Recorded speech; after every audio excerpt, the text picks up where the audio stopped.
زاتر بتخليك القرآن بس شو خليش كاس بينه وهذاك فلاعتي وحيوان وميوان وأويوه ليرة بابن عادي زراعي هي بخوي كما لبرو يناوتش الشاخاوية لا والله كما بس هذاك حد مركان زراعية بخوي تابو مشينا زورا تابو هي تابوي كما أو تشاومي أنا شاخو ماخلو أجنا هم تابو ما في أختي ليرة سركن الربارش باشي هي وش باشي استفادة ليرة كان هذا والله شيناتي من يحتاج خذ باكن حيوان عائلة خوتو زور باشا والله ما بس مو يعني زراعة وش كان وكشناوي بخوي طماطة وشتي أشتغل عليه والله ذاك نور باليه طماطة لا يستلي كل دول ما وخال اشتواكن ليش هيدي كان بس هندناك أو هبة تمانية إن شاء الله وبنداوا لو بجيتو بنداوا قول لي بجيتو إن شاء الله تعود على أمديني وعليرة وشو قلتي كانت مشتاقة إن شاء الله دبي الله أجا إن شاء الله أجا تتي مرة حيوان والله من مرة بزنية مرة بزنتان عليه والله عليرة زات وبزانم بزني زات بخوي كان لبروي بخوي بزنا كتن تقريبا 6 مرة مرة هي أنا هم بزنا مر دائما زات المرق الراس تاعي بزنا كلو شاي باشترا لا أما الشاري أبي ماستي ذكر دريكاك علي ذكر مانجي يازدا دوازدا يك تليستان دريكاك وماستي مر بقولش مر ما نبل زي مر مانجي عفتوش تشي ماستي أخوت جوازة دقل ويدي أويد كوكا لو يهشي توزي دقل ليك دان ماستي دي باشنيا نبى خوي باجنا لا والله بس ماستي خوين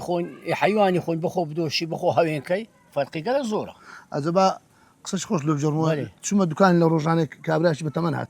كابرا قلت أو تشي قلت هو ماستي مرة كل قلت خوارزات تو قابل ماستي مرة نت هو صرتي بقزميناش جت مركز صرتي لا والله بس صرتو كي هندينيا وهم درماين دقركن هادي إنجو وشو قلت بيغلو غش صح عليه والله ماستي كت مالا هيا حيوان ليرة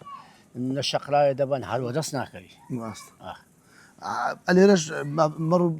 بزن بتايبتي بوششتي لخواتن عطول ماستي خوش ترى عاديكو بليزو عليه والله باش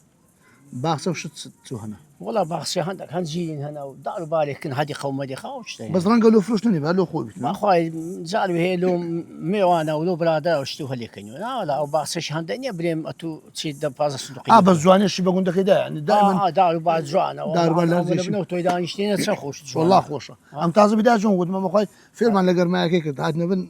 عليه والله هادي قيه وخوشه سركندي خيلاني ناوقش بخويا همو خزماني خيلاني حموي خزميكا او قندا حموي لبرا خزميكا حموي يك برا حموش خيلاني حموش خيلانينا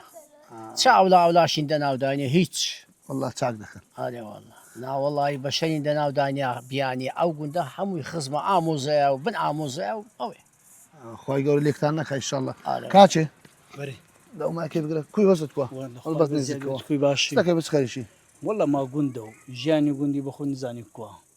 ليه ذات خلق جنزي بابن سركندي بس خليكن والله جنزي إلى قندي جنزي كان زوري هذا زوري تا يعني كديو بس دام زنا دنيو أم بخوي بخون تا أم كرديو تا كده أري والله لرعم خوي قال صاحبي والله خيندني يريدون بري دوز فرقية لقى إشارة أري والله يعني أسا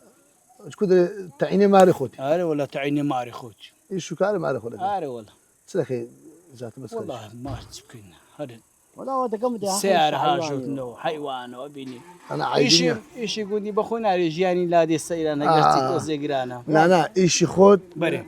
نحمته أري والله الأخوة بس قال تان صاغبي بري قلت تان بركة إن شاء الله. إن شاء الله